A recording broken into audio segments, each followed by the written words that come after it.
Hey guys, thanks for joining us on the WITN First Alert Weather Desk and News Desk at 1 p.m. I'm Elise Sandlin here with forecaster Dustin Staples, giving you the updates at the top of the hour. You were just on the noon. How'd it go?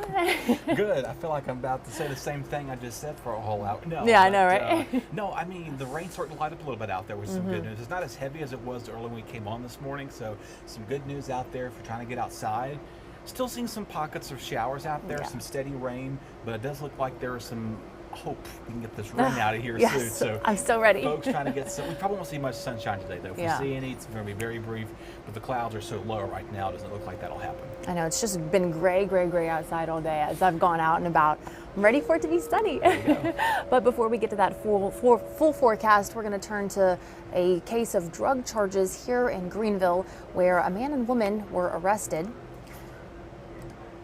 The Neuse River Narcotics Task Force stopped a vehicle on US 70 near the Tuscarora Rims Road exit. Inside were Chauncey Sawyer, Jenna Barnes, and a 3-year-old child, along with fentanyl and cocaine, according to deputies. Sawyer, who's 34, of Bayboro, is charged with 2 felony counts trafficking fentanyl, felony conspiracy to traffic fentanyl, felony possession with intent to manufacture, sale, and deliver fentanyl, and multiple other charges, which you can check out on WITN.com for that full list. And then the 30-year-old Barnes of Grantsboro is charged with 2 felony counts trafficking fentanyl, felony conspiracy to traffic fentanyl, and also multiple other charges, which you can find on our website on WITN.com. The 2 were charged under a new law that makes it a felony for anyone to allow someone under 16 to be exposed to drugs. Sawyer, who was already awaiting trial on other drug charges, was given a $4 million bond, while Barnes is being held on a $2 million bond. The child was turned over to family members, according to deputies. And hopefully that child is doing well, safe with family members. Now we're going to turn to an update on the Epstein Files case with a story from NBC News.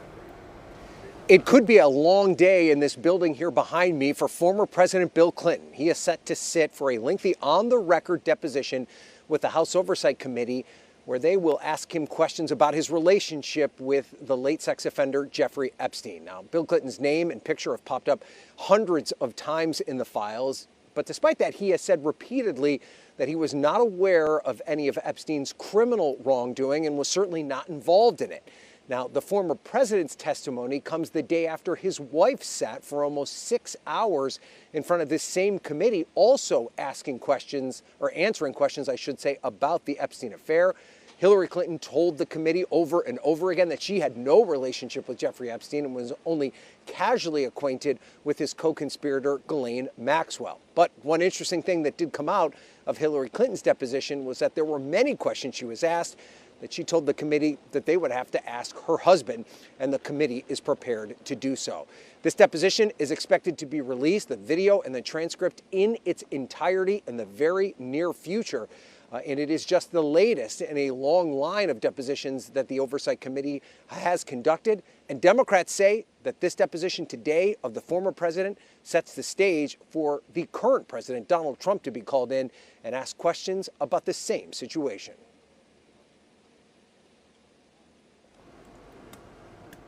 All right, good to have some updates on that for sure. But now we will turn to weather and kind of get a full update on that. I know a lot of people are hoping there might be sunshine, but again, the rain is good for us, right? It is. We need the rain. Of course, the saying goes, March comes in like a lamb, or lion's coming like a lamb this go round. Okay, There's no good. severe weather, no crazy outbreaks of tornadoes. I know Florida is dealing with massive wildfires right now. South of Orlando to the Keys, they are like dealing with fires, and the rain down there, it's been spotty. It's been north of the Panhandle of Florida, so they've also been dealing with an extreme drought, just like us right now. So they're getting a little rain today, but it's not enough to completely eradicate the drought. We're not dealing with anything like that, thankfully. Here, the ground's just dry. Yeah, so absolutely. That's about it. But of course, right now the radar is showcasing you some pretty steady showers out there. So really not much to speak about if you're trying to make some plans to be outside. Definitely, again, just take it a little slow and easy on the roadways this afternoon.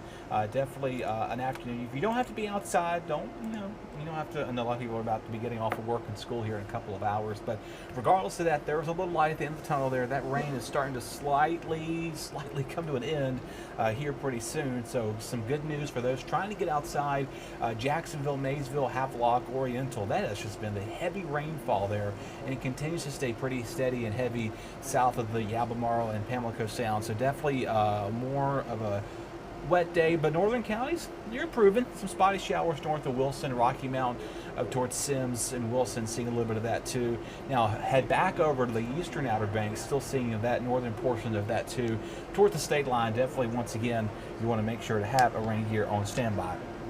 Overall, though, once we get this push of rain out of here, we start to see improving conditions, and this rain extends well down towards the panhandle of Florida. Again, they're okay with that part of the state, but the central area dealing with those extreme drought conditions down there. But for us, we're dealing with the same thing. Severe drought definitely is the key here in Greenville, Belhaven, wet, overcast, and chilly. So it's pretty damp and just gloomy out there, and the perspective of temperatures, to say the least. And again, that wind coming in out of the northeast there does make it feel a few degrees cooler, but we're not talking about extremely bitter cold. So again, rain likely, that'll continue on through the rest of today for the coastal counties. Clouds increase tomorrow, we're cooler, but Sunday looking nice and warm and sunny with some breezy and cooler conditions returning from Monday. So once more, as we go towards tonight, rain departs. It gets out of here just in time for the baseball game. Looking pretty good. Just going to be wet. If you're sitting out there on the bleachers, or if you're standing in the jungle area of the snow, you're going to be dealing with a lot of mush. So probably best to stay along the bleacher side. Definitely seeing the improving conditions tonight. Rain showers develop along the coast tomorrow morning, and then we're finally clearing things out of here. It does help out that we're going to be seeing a nice dry weekend finally across the east.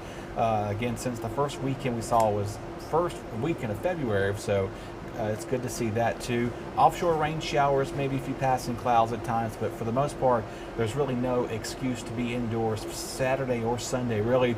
Again, that baseball game set at 4:30 today, a little cloudy, a little cool out there. Calm breezes develop for Saturday. Northwest flow, but it turns pretty warm into Sunday.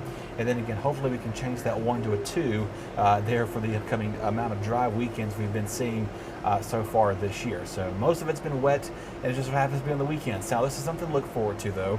We've got the Spring Forward coming up in 9 days. We've got the St. Patrick's Day in 18 days.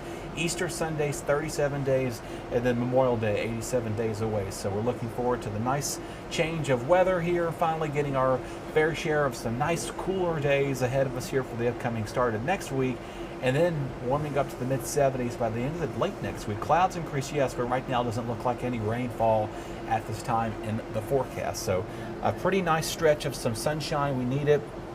It's been so cool, it's been so damp, it's been so gray today. Yesterday too, I mean, Wednesday wasn't too bad. It was windy and chilly earlier this week, but kind of the same story. Seems like we start the weeks off cold, and then we get nice by the end of the week. I know, at least it ends well, right? I mean, it is very nasty outside. Just looking outside on those cameras, I'm like, not a pretty picture right now, but we have good news coming. Warm weather coming. That beach picture was really pretty. It's coming out there very soon. We'll be losing the hour of the sleep. We gain the extra daylight and later nights. And for reporters like y'all, enjoy that as much. You're not in the dark with your camera and the light on. That will be very nice. So. I want to give a shout out to Tony. Thank you for watching. I am also quite ready for summertime to get here and summer weather. I think that's just like the tale in the newsroom lately. It's just like ready for the warm weather. Everybody's ready for the warmth. They want to see the hope of sunshine, and then we'll complain, oh, it's too hot, it's too muggy, it's too that is true. You know, there's no balance in between. You either take one or don't do one. Yeah, so. Especially like in the South. It gets cold in the winter, hot in the summer. There's no 75-degree sunny year round, right? It's somewhere in there, just mixed in there somehow. Yeah, we have a few days a year, right? Well, thank you, Dustin, and thank you guys for joining us. Make sure to tune back in with me at 1 p.m. for your top of the hour update on the WITN First Alert Weather and News Desk. Thanks for watching.